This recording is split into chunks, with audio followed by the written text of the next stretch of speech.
Изможденный пес выбрался из леса с рюкзаком на спине. Его содержимое шокировало полицию. «Гром, ко мне!» – позвал Александр своего верного друга.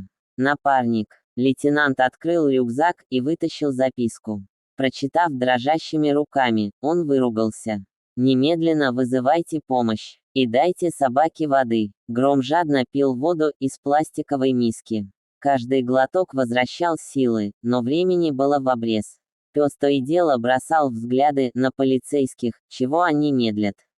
Иногда секунды превращаются в вечность, особенно когда знаешь, что где-то в темноте кто-то отчаянно ждет помощи. «Ищи хозяина», — наконец скомандовал Сергей, — «вперед». Пес рванул в лес, не оглядываясь, он знал, что люди пойдут следом. Они бежали за ним, спотыкаясь, ругаясь, но не отставали. Лучи фонарей метались во тьме, трещали рации, а Гром все бежал вперед, туда, где под старой сосной лежал человек, уверенный, что его верный друг приведет спасение. «Стой!» – внезапно закричал Сергей, кажется, там кто-то есть. В свете фонарей показалась фигура под деревом. Александр, облокотившись на ствол сосны, сидел, бледный, изможденный, но живой.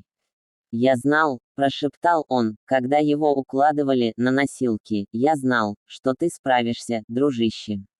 Гром устало положил голову на колени Сергея. У пса не осталось сил даже поскуливать. «Поехали ко мне, парень», – мягко сказал Сергей, поглаживая пса за ухом, – «ты отдохнешь, пока хозяин поправляется. А там посмотрим». Иногда жизнь преподносит неожиданные уроки.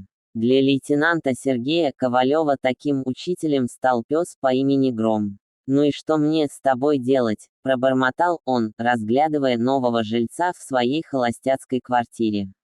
Гром, вымытый и накормленный, сидел в прихожей, не решаясь зайти дальше. Его умные глаза словно спрашивали: «Можно?» «Да заходи уже, герой», – махнул рукой Сергей. «Квартира, конечно, не дворец, но на месяц как-нибудь устроимся». Первая ночь оказалась неспокойной. Гром скулил, метался по квартире, царапал входную дверь. «Эй, дружище», — сказал Сергей, садясь рядом с псом посреди ночи, — «я понимаю, ты скучаешь. Но твой хозяин обязательно поправится, обещаю. А пока, давай попробуем подружиться». Гром, будто понимая, тихо вздохнул и прижался к его ноге. Постепенно их дни вошли в привычный ритм. Утренние пробежки, кто бы мог подумать, что Сергей снова начнет бегать, завтраки на двоих, дорога на работу. «Ковалев, ты что, собаку завел?» – удивлялись коллеги, видя, как Гром гордо шествует по коридорам отдела.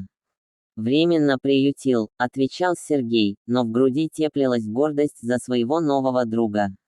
Гром, в свою очередь, делал все, чтобы отблагодарить временного хозяина за заботу.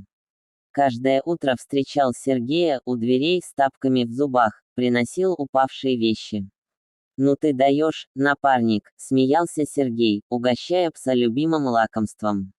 Вечерами они гуляли в парке, где Гром гонял голубей и приветствовал соседских собак. Иногда они навещали Александра в больнице. Тот шел на поправку и смеялся, слушая рассказы о подвигах Грома. «Я узнаю своего пса», — говорил Александр с улыбкой. «Спасибо тебе, Сергей, за все». День выписки Александра стал для Сергея странным и пустым. Квартира, еще вчера наполненная шумом, теперь казалась безжизненной. Гром, счастливый и преданный, кружил вокруг своего хозяина, но все равно оглядывался на Сергея. «Слушай», — неожиданно сказал Александр, — «а он ведь тебя тоже полюбил». «Знаю», — Сергей опустил взгляд, — «можно, я буду иногда заходить». «Обязательно», — кивнул Александр, — «и еще. Сходи в приют, Ковалев. Там, мне кажется, кто-то тебя уже ждет». На следующий день в отделении появился новый сотрудник, лохматый рыжий щенок по имени Вихрь.